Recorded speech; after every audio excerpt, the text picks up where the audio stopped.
Алғашқы өлеңім мектепте 6-7 сыныптар болу керек. Қазақ тілден бізге болғанда маған нақты тапсырма берілді. Ілияс Ақынға арнап өлең жазу керек. Өйткені біз Қабырға газетін шығардық. Ілияс Ақынға арналған. Соған өлең керек болды. Және соған маған тапсырма беріліп, мен сол Ілияс Жансүгіровқа арнап бір 3 шумақ өлең жаздым. Есімде.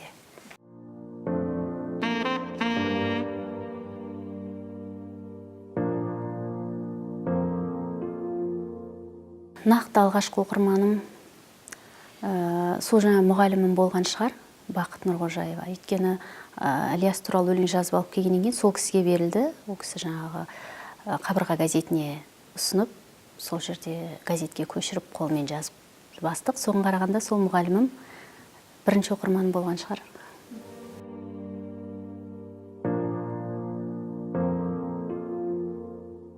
Енді әдебиеттегі алғашқы ұстазым деп те жаңағы мұғалімді айтар едім, Бақыт Нұрғожаеваны. Өйткені сол бала кезден әдебиетке бейімділігімді, тілге бейімділігімді байқап, мені түрлі мүшайраларға, түрлі байқауларға жетелеп алып барып жүрген сол кісі болатын. Сондықтан сонау түпкі бала кезден басталған қызығушылық, құлшынысты сол кісі жетелеп бүгінгі үлкен неге алып келді ғой өмірге деп ойлаймын.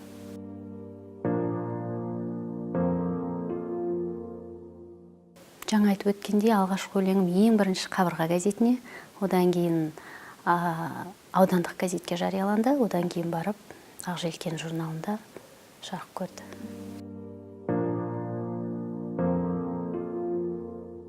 Ең алғаш Талдықорған газетінде алған шығармын қаламақыны.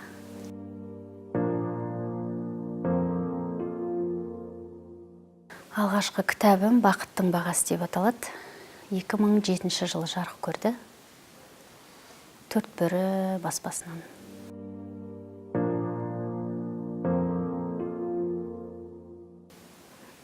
Есімде жоқ, шынымды айтсам. Есімде жоқ.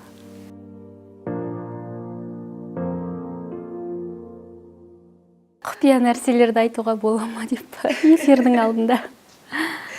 Алғашқы махаббат сол мектепте жүргенде басталады ғой. Мектепте жүргенде өзің қатарыңды, өзің сыныптастарыңды басқа көзбен қарай бастайсың оларға.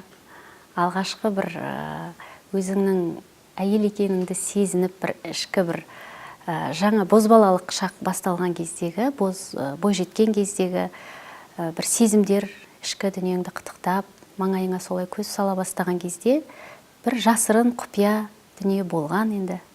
Мұны жайып айтпай қойсақ та болатын шығар. Ол енді 8 наурыз қарсаңында мектепте аналарымызға сурет салып, аппликация жасап, түрлі мерекеде сый жасайтынбыз, сол алғашқы сый анама болған шығар.